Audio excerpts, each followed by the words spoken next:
Il reste donc 10 jours avant le début du plus grand événement diplomatique de l'année en Chine, le sommet du G20 dans la ville de Hangzhou, dans l'est de la Chine. Le sommet devrait se concentrer sur les principales questions dans le monde de l'économie et de la finance, ainsi que sur les nouveaux moyens d'augmenter la croissance économique. Le sommet du G20 se tiendra pour la première fois en Chine sur le thème « Bâtir une économie mondiale innovante, vigoureuse, interconnectée et inclusive ». La reprise de l'économie mondiale est lente. Des politiques monétaires très faciles mises en place dans les pays occidentaux ont fait stagner les réformes. Dans les pays en voie de développement, les importations baissent et les secteurs manufacturiers se réduisent. La croissance du commerce mondial demeurera feutrée cette année à moins 2,8% selon l'Organisation mondiale du commerce. Ce sera la 5e année consécutive de croissance inférieure à 3%.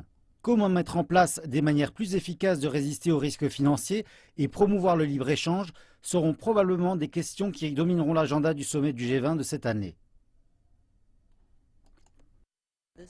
C'est un sommet très important pour tous les pays du monde. La Chine accueille ce sommet parce que c'est ce que voulaient d'autres pays. Ce sont les autres pays qui voulaient que la Chine accueille cet événement.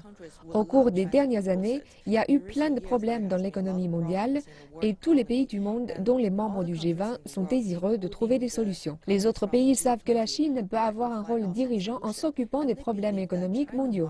Ils voudraient donc que la Chine accueille cet événement et offre aux autres pays l'opportunité de faire face à ces problèmes.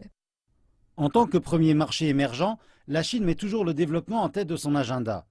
Les experts disent que le G20 sera une opportunité pour les nations membres de formuler un plan d'action pour la mise en place de l'agenda 2030 pour un développement durable. On espère que la Chine, à part de pousser en direction de réformes des règles commerciales et financières, s'attaquera à des questions telles que l'efficacité énergétique et l'infrastructure.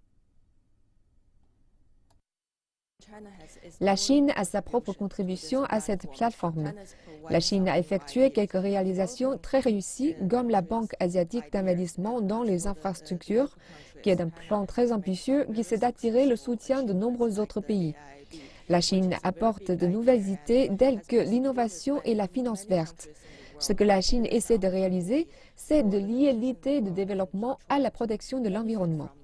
Comme vous pouvez le savoir, la Chine a fait des contributions aux idées du changement climatique.